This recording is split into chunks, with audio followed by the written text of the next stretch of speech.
الحمد لله رب العالمين والصلاة والسلام على خاتم الأنبياء والمرسلين قائد الغر المحجلين إمام الأنبياء وسيد المرسلين ورحمة الله للعالمين سيدنا محمد وعلى آله وصحبه أجمعين وخلفاء الراشدين المهديين ومن تبعهم بإحسان إلى يوم الدين. أعوذ بالله من الشيطان الرجيم. وجوه يومئذ مسفرة ضاحكة مستبشرة ووجوه يومئذ عليها غبرة ترهقها قترة أولئك هم الكفرة الفجرة.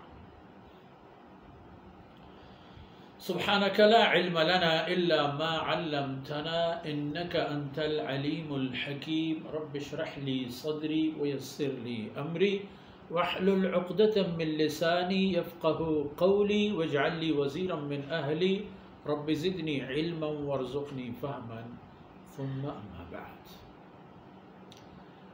گرامی قدر بھائیوں، بہنوں اور پیارے بچوں،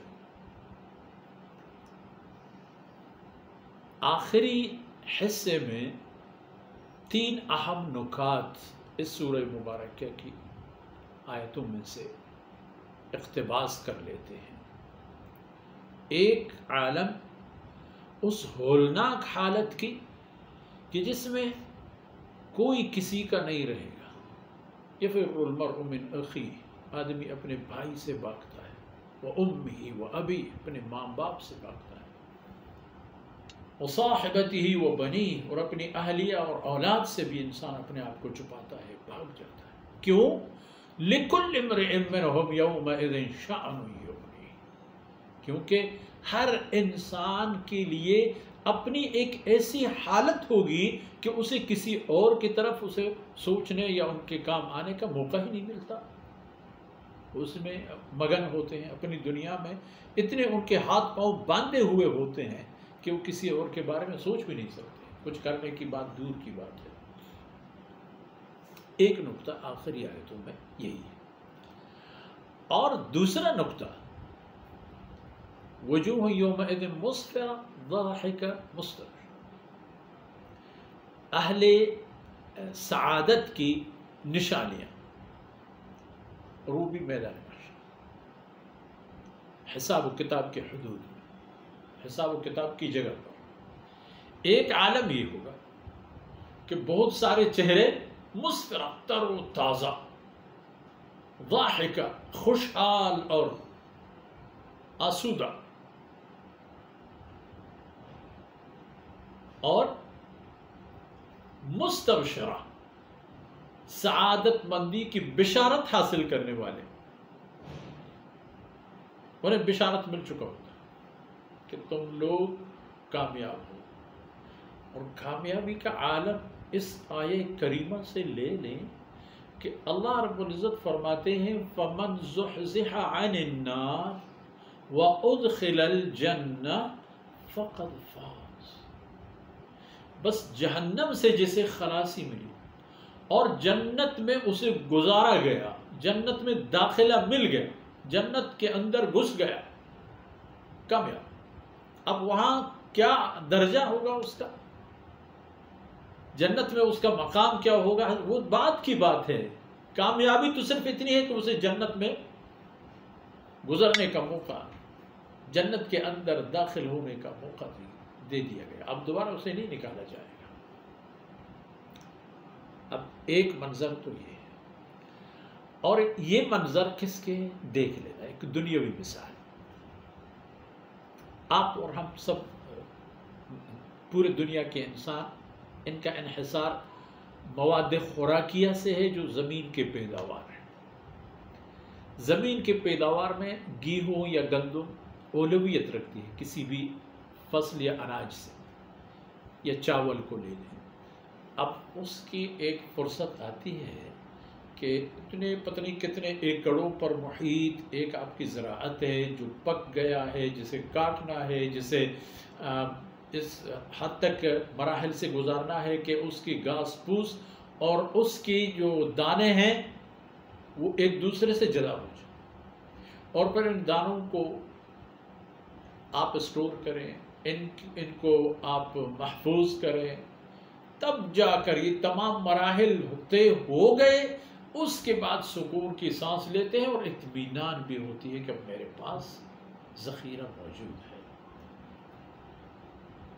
اب میرے پاس سال کا کھانا پینا سب چیز موجود ہے، جتنے فصل آئے ان میں سے کچھ بیچ دیا ضروریات کے لیے، کچھ رکھ لیا اگلے فصل کو دوبارہ اگانے کے لیے، اور کچھ استعمال میں لائے، خوشحال ہو مطمئن ہو۔ اسی طرح ایک اطمینان حاصل ہوتا ہے قیامت کے دن اس آدمی کو کہ جس نے دنیا میں تکلیف کاٹی، حرام چھوڑ دی اور کبیرہ گناہوں سے دور رہا، شرک سے پرہیز کیا، حقوق العباد کی رعایت کی، حرام خوری سے اپنے آپ کو دور رکھا، اللہ کے احکامات پر چلنے کی کوشش کرتے رہے۔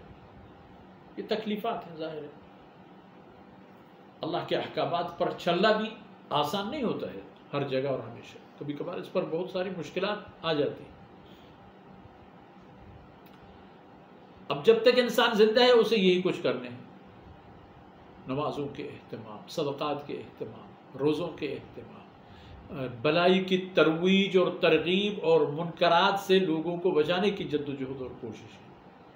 یہ روزمرہ کی زندگی بھر کے لیے میرے اور آپ کی ذمہ داریاں ہیں۔ یہ ذمہ داریاں تکا دینے والی ہیں میرے بھائی، انسان کو تکا دے دیتی، معاشرے سے ٹکراؤ کا صورتحال پیدا ہوتا ہے۔ منشیات فروش سے آپ کہیں گے کہ یہ کام مت کرو، تو آپ کا گریبان پکڑے گا، مروا دے گا بھی کبھی کبھار، یہ بھی ہو سکتا ہے۔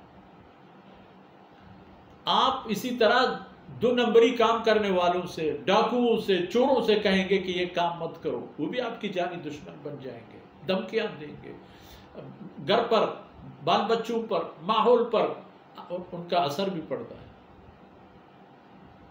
لیکن جب قیامت کا دن ہوگا، آپ نے یہ مراحل طے کیے تو آپ خوشحال اور مطمئن، کیونکہ جو کچھ کیا ہے، جتنے ٹکر لی ہے اللہ کی رضا کے لیے لی ہے، تو بڑی بات ہے۔ اس سے بڑھ کر کیا ہوگا کہ آپ نے دنیا میں اللہ کا سپاہی بن کر اللہ کے احکامات پر چلنے کی کوشش کی اور دنیا کو چلانے کی بھی کوشش کی، جتنا آپ سے ہو سکا آپ نے کر لی، باقی اللہ خیر ساتھ۔ اس لیے وہاں یہ عالم ہے، وجوہ یومئذ مسفرۃ ضاحکۃ مستبشرہ، خوشحال اور تازہ اور بشارت حاصل کردہ کہ آپ لوگ کامیاب ہو، آپ لوگ جنتی ہو، جہنم کے خوف سے آزاد رہو، بے فکر رہو۔ تو در حقیقت اگر دیکھا جائے، ہر تکلیف کے بعد آسانی ہوتی ہے، اور جس طرح ہم دنیاوی معاملات میں تکلیف کو اپنے لیے ایک مقدر اور ایک حق سمجھ کر سہ لیتے ہیں میرے بھائی، اللہ کی بندگی میں بھی اسی طرح تکالیف کو سامنے آنے مت دو، ان کے رونا مت رو، ان کو بھی اگنور کرو اور آگے بڑھو، ان کے لیے تکلیف برداشت کرو۔ سعادت کی بات ہے، عزت کی بات ہے، اور عزت وہ عزت جو قیامت میں ملے کہ جس میں پورے کائنات کی تمام مخلوقات گواہ اور شاہد رہیں گے آپ کی سربلندی اور سرفرازی کا۔ آج کی باتیں، اس نشست کی باتیں ان مراحل اور لمحوں میں ختم ہو گئے، وقت مکمل ہو گیا۔ انشاءاللہ اگلے نشست میں ان باتوں سے مزید آپ حضرات کو کچھ نہ کچھ عرض کرنے کی کوشش کریں گے۔ جو کچھ کہا گیا، سنا گیا، اللہ رب العزت نے قبول فرمائے اور ہماری دنیا اور آخرت کی خیر اور برکات کا سبب بنائے۔ وصلی اللہ علی نبینا محمد وعلی آلہ وصحبہ اجمعین۔